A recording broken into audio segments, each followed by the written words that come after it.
这猪肉卖的真便宜，怎么没人买？是啊，东坡先生，便宜也卖不动。哎，可事到如此，如此好肉，竟无人识货。早晨起来打2碗，饱得自家君莫管。黄州猪肉极贱，富人不肯吃，穷人不会煮，苏轼却如获至宝。少着水，慢着火，火候到时它自美。慢火微炖，肉香四溢。揭开锅盖，肉色红亮，酥烂诱人。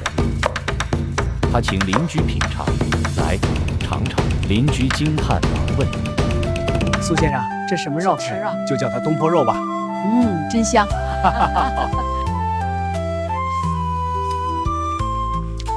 人间有味是清欢。